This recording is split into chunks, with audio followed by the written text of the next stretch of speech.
എന്റെ നാട് ജനകീയ കൂട്ടായ്മയുടെ സഹകരണത്തോടെ കേന്ദ്ര സർക്കാരിന്റെ ജൻ ഔഷധി മെഡിക്കൽ സ്റ്റോർ കോതമംഗലത്ത് ആരംഭിച്ചു. കോതമംഗലം പോലീസ് സ്റ്റേഷന് എതിർവശം പുതുക്കയിൽ ഗ്ലാസ് ഹൌസിന് സമീപത്ത് ആരംഭിച്ച ജൻ ഔഷധി മെഡിക്കൽ സ്റ്റോറിന്റെ ഉദ്ഘാടനം എന്റെ നാട് ചെയർമാൻ ഷിബു തെക്കുംപുറം നിർവഹിച്ചു. കോതമംഗലത്തെ എന്റെ നാട് ജനകീയ കൂട്ടായ്മയുടെ ജനോപകാരപ്രദമായ കർമ്മ പദ്ധതികളിൽപ്പെടുത്തിയാണ് ജൻ ഔഷധി മെഡിക്കൽ സ്റ്റോർ ആരംഭിച്ചിട്ടുള്ളത്. അടിക്കടിയുണ്ടാകുന്ന മരുന്നുകളുടെ വിലവർദ്ധനവ് തടയാൻ കേന്ദ്ര സർക്കാർ ആവിഷ്കരിച്ച് നടപ്പാക്കിയ പദ്ധതിയാണ് ജൻ ഔഷധി മെഡിക്കൽ സ്റ്റോറുകൾ. ഗുണമേന്മയുള്ള മരുന്നുകൾ 30% മുതൽ 80% വരെ വിലക്കുറവിലാണ് ജൻ ഔഷധി മെഡിക്കൽ സ്റ്റോറുകളിൽ നിന്ന് ലഭിക്കുക. അറ്റോർവാസിൻ എന്ന ഗുളിക 10 mg ആണ് ചേട്ടൻ സാധാരണ കഴിക്കുന്നത്. അത് 10 എണ്ണത്തിന് 30 രൂപയ്ക്കാണ് പുറത്തെ സ്റ്റോറിൽ നിന്ന് വാങ്ങുന്നത്. ഇവിടെ നിന്ന് എത്ര രൂപയാണ്? അറ്റോർവാസിൻ 10 എണ്ണം മേടിച്ചപ്പോ എത്ര രൂപയാണ്?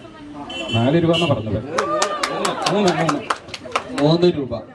പാവപ്പെട്ട ജനങ്ങൾക്ക് ഏറെ ഉപകാരപ്രദമായ ജനൌഷധി പദ്ധതിയുടെ ഭാഗമായുള്ള മെഡിക്കൽ സ്റ്റോർ കോതമംഗലം എന്റെ നാട് ജനകീയ കൂട്ടായ്മയുടെ സഹകരണത്തോടെയാണ് ആരംഭിക്കുന്നത്. കോതമംഗലം പോലീസ് സ്റ്റേഷന് എതിർവശം പുതുക്കയിൽ ഗ്ലാസ് ഹൌസിന് സമീപം പ്രവർത്തനം ആരംഭിച്ച ജനൌഷധി മെഡിക്കൽ സ്റ്റോറിന്റെ ഉദ്ഘാടനം എന്റെ നാട് ചെയർമാൻ ഷിബു തെക്കുംപുറം നിർവഹിച്ചു. ജനങ്ങൾ ഏറ്റവും കൂടുതൽ ഇന്ന് കഷ്ടപ്പെടുന്നത് ചികിത്സിക്കുവാനും മരുന്ന് വാങ്ങുവാനുമാണ്.